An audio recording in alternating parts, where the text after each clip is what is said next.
Hey everybody, Al Puglisi Trains. We're going to call this a day in the shop, typical day. I did one of these videos with Howard last week. How you doing, Howard? Ah, Christ. He's way back there. He looks like How a am I midget. doing? Great piles of petrified pig shit. I'm doing fine. And I'm on a diet. I'm on a crash diet because a number of people have commented I've got rolls of fat. Let me tell you something about a diet. Here. Since I've been doing this project, I gained 12 pounds. Jesus. And I was not happy. So Sandy hid my scales. She likes me as sort of a semi-fat fuck. So I got on the scale. I didn't realize it was broken. And it read 213 pounds. Ooh. And I went through the ceiling. So finally I fixed the scale and I was 204 pounds. Now this morning I was 198. Oh, that's but good. I have to get back to 190. It's no fun being heavy.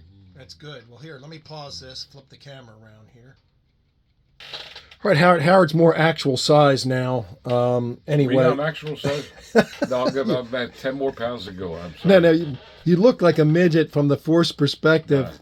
I looked huge, and you look like a tiny man in the back. Well, when I married Sandy, I was kind of a robust. So, how robust? They were 270 some pounds? 275 pounds. I lost 90 pounds, but I put 12, as I said, I put 12 pounds back on. Oh, wow. It's going off again. Wow. And this beautiful structure in front of us is for the client on the West Coast. This is a coal tipple. Coal tipple. And Howard corrected me because I said, oh, this is a coal mine coming out of the side of a mountain. And I didn't know this. So tell us what the difference is, Howard. Well, a coal tipple is something where they'll actually truck the coal down to a structure like this and dump it into this structure here. And then it goes down to the rail line. All right. Here are the tracks under here. It's a double track tipple. Right. And you look over here, you see this goes up this way. Because this way the dump truck, and back in there and raises his back. Right. And dump it right in there. That's why that goes up like that. Right. Now, mines are similar, but you wouldn't have that kind of opening going into the hillside. It would be much shallower. Yeah, now this over here, here's the structure that our client saw that he wanted. Oh. And this is an HO one, I think, the original HO, one? Yeah. Most of the things in the catalog are HO. Wow. And this is available in HO or O, not an N scale. Just don't build an N scale. N scalers, no. But what's interesting about this in O scale is, even though it's big, the platform it's sitting on looks to be about 20 by 24. That's about right. Yeah, and 18 by 24. You're going to make scenery around it. Tell us what you. Well, we'll have the track, then we'll have the scenery, coal spilled here. Then going up here, there'll be stone here, up to about here. Okay. And there'll be another stone wall up to here. Okay. And then the road comes behind that, where the trucks will back into. So there's going to be a road. Oh yeah. Up here. Yeah. Where it goes into the back of this thing. It'll have to be scenic. Right. This will be a very, very complete diorama. Now, our customer doesn't realize that this is a very expensive diorama, so I'm just going to probably build this for myself and photograph it and use it for sales and give him it as a gift.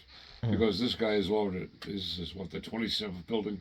Wow. He's ordered, so we can bend it a little bit. This is a beautiful building, folks. Because normally the diorama scenery phase would be around $400.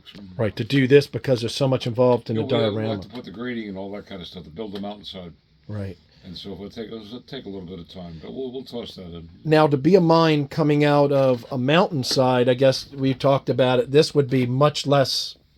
This would be. You wouldn't need this over here. That's steep. So steep. You wouldn't need the big opening. Look at the size of this opening. Right. That's gigantic. Right. You go in the mines with these people going in the mines used to ride these little electric vehicles and crouch down like this because the height is like 4 feet. So it's not as big, nowhere as big. Wow.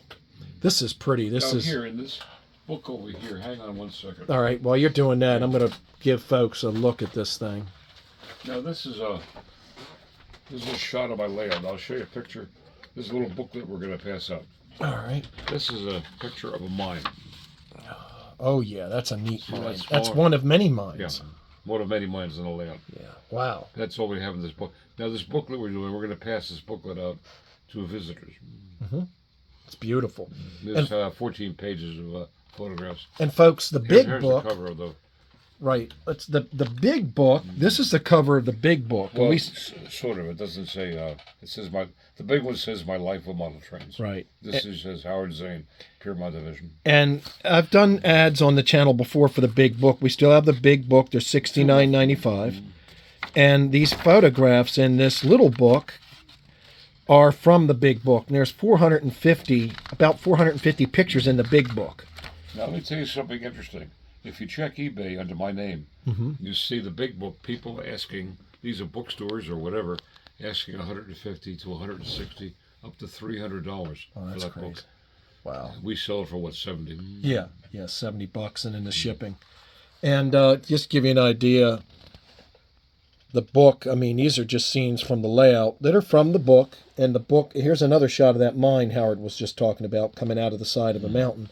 And on my layout, Howard, on my HO layout, there's a lot of buildings, but I need, for operations, I need a mine. And I've got a side of a mountain we're going to have to come out of. A mine is a terrible thing to waste. Yes. You will not waste a mine on your layout. I've got to have a mine for operations. Now, tell us about how you did the patches in the roof here. This is interesting. After I just cut out pieces of paper.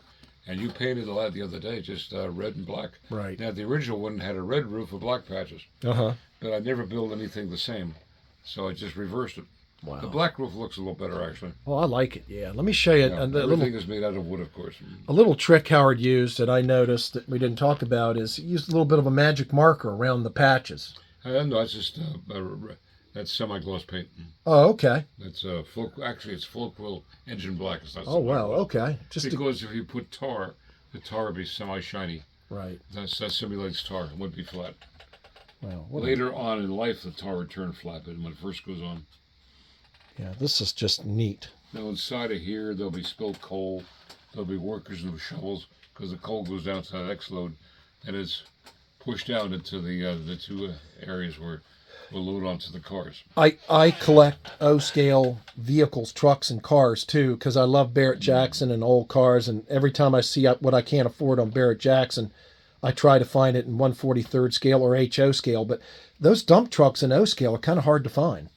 Well, I found one on eBay. Okay. Actually, whoa, back up. I found it on Amazon. Oh, on Amazon? Yeah, it's South County. It's it's perfect. It's like a 56 Chevy. It hasn't come yet. Okay. But it's yellow. It's perfect, but it says county. But that's all right. We can play them. I mean, they're out there, but I just haven't seen that many, 1940s, 1950s dump trucks in O scale. I have no idea what my client or our client is modeling, but he just wants structures. Wow. So everything I build still is in that mid-50s era. Wow. Well, this is again Howard and I are Howard's gonna help me. He's helped me today. This is my version of Clinchfield coal, and Howard taught me. We spent the whole day today making this stairway here. Howard taught me. Actually, it's in progress being made. It's not as simple as it looks because Howard makes the steps. He doesn't buy the steps. And he's taught me how to position them and use 45-degree angles for the stairs and how to position the stairs. And then over here in the paint booth, the stairs are painted, ready to go, that Howard made for me out of wood. These are not store-bought stairs. And we're almost done with that building. And then this is the Avon Inn that I'm in the middle of building, one of Howard's designs for my O-scale layout. And that's a big, big hotel. That sits over here. So, Howard, I appreciate taking the time to... Oh, yeah. What can I tell you? It's a work in progress. You know how much fun this is. It is, actually. Every time I take a vacation, I just want to come home and work in the shop. That's just terrible. Wow. Get up in the morning, I can't wait to have breakfast and take my pills, which probably keep me alive, and get to work. Wow. Well, thanks, Howard. You're quite welcome.